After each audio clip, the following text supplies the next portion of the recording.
I believe that for whatever reason you divorce, you have to repent. And I have had to repent. And I don't know if that's one of the things that's way in the back of my mind, sort of subconsciously keeping me from taking a step forward because of how I was taught. But at the end of the day, I made a vow. I made a vow for better or for worse. And when you consider you making a vow for better or for worse, who defines what worse is? And since I have been divorced and have dealt with people in various situations of their own lives, I have found that what I decided to divorce about, or what broke us up, was minuscule compared to what other people went through. And if I were to give you an anecdote, one of my problems is, and I really ruined my marriage in the name of God. And if you want a lesson, I'd give you a lesson. I am very ebullient, very intense about what I do, because I believe you can't be as good as you ought to be, and you can't be the best that you can be if you're not very, very intense about this job. And there's no question in my mind that I am very intense. I was totally out of balance, still am, as it relates to preaching.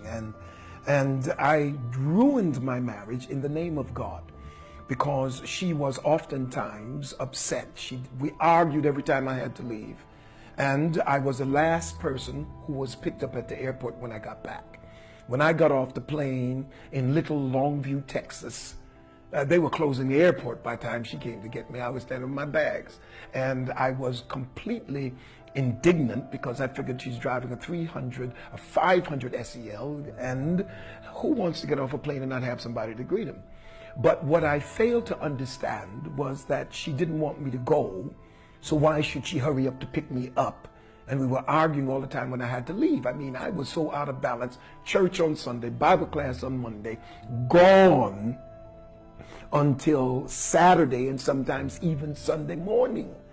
What I fail to understand as a novice is that there is a very thin line, or a very difficult distinction between the signatures of frustration and anger.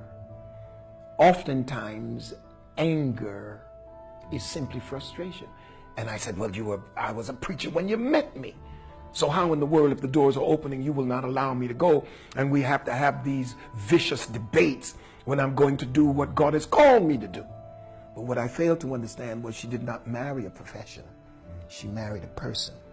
And so now my word to anybody who wants to take from this lesson is that each preacher must understand the significance of ministering to his own wife. And a wife, a pastor's wife, should never ever feel like she's got to compete with the church or the ministry for her husband's affection and attention.